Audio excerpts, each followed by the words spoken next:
name is Lydia Sanchez and I'll be performing a cranial nerve assessment video. So first, before you go into the patient's room, you make sure that you have hand hygiene and provide privacy while you're doing this assessment, which is pulling the curtain or closing the door. After that, you're going to be checking for cranial nerve number 1, which is olfactory, which is the sense of smell. So you're going to give them something to smell. Close your eyes. Okay, smell. Coffee. Okay, good.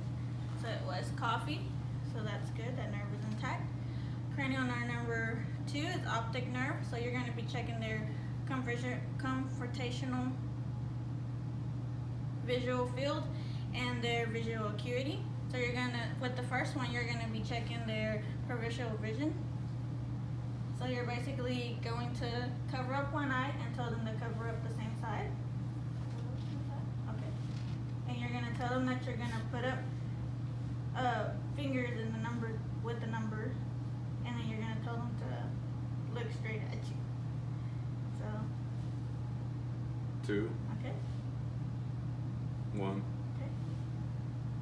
And then you're gonna do the same side to the other side. 1. Okay. 3. Okay. So that nerve is intact because they got that right. So then you're gonna do the visual acuity, which is a Salem chart. So basically, you're gonna tell them to cover their left eye. Cover your left eye. And then you're gonna tell them to read the best line that they can read at that point with that eye. And you're gonna make them lower their hand, and then do the same thing on the other side, and tell them to read the best line that they can read with that eye. And then you're gonna lower that hand, and you're gonna make them read with both eyes the best line that they can read on there. After that, once you've seen that that nerve is intact, then you'll move on to the next one, which is the eyes, which you would want to assess the cranial nerve number 3, 4, and 6, which cranial nerve number 3 is oculomotor, and you'll be assessing if they have any nystagmus in their eye, which means any irregular motion of the pupil or the eyes going back and forth. So with that, you're going to use your pen light, and you're going to make them go diagonal up and down on both sides, and then side to side. Okay. So look at my pen light. Follow the pen light, okay?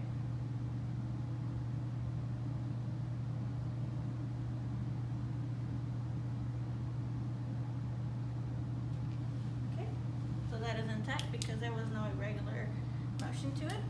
And then you're gonna check for cranial nerve number 4, the trochlear, which is basically you're gonna try to see how their pupil reacts to light. With this assessment, you're gonna have to turn off your lights or dim them, and you're gonna use your pen light, and you're gonna go from the side in on each side to see how their pupil constricts.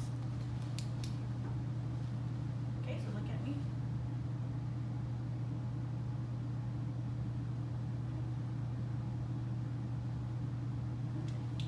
And then what you're seeing is that their pupil constricts, and his did, so that his nerve is intact. So then you're gonna jump down to cranial nerve number 6, which is abducens. And with this one, you're just gonna check for accommodation. So you'll turn back on the lights to see how their eyes accommodate, and you'll make them follow the pen light from here inwards and outwards to check to see if their eyes are good. Okay. So follow my pen inwards, okay? Okay. So that nerve is intact. Then you'll go back up to cranial nerve number 5, which is the transgeminal nerve, which you're gonna ask them to bite down, and then you're gonna feel the mastical nerve and the temporal nerve. Okay, so bite down for me.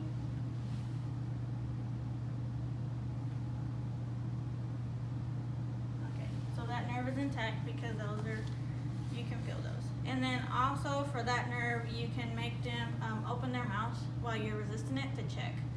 Okay, so I'm gonna put my finger here, open your mouth. Okay, so that's good. After that, you see that that is normal. Then you'll jump down to cranial nerve number 7, which is the facial nerve.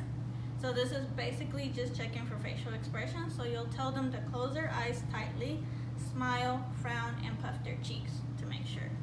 Okay, can you close your eyes tightly? Okay, open them. Okay, then can you smile for me? Can you frown? Can you puff your cheeks? Okay, so that nerve is intact because he was able to do that. Cranial nerve 8, the vestibular cochlear nerve. You're basically gonna cover up one ear and whisper a word and see if they can tell you what it is, and then cover up the other ear and whisper the word. Okay? Apple, banana. Apple, banana, Okay. Cat, dog. cat, dog. Okay. So that's intact because they're able to do it. And then you're gonna check for cranial nerve number 9, which is glossopharyngeal. And you're gonna check with a tongue depressor, them saying all, and their gag reflexes. Go. Can you say Ah. Okay.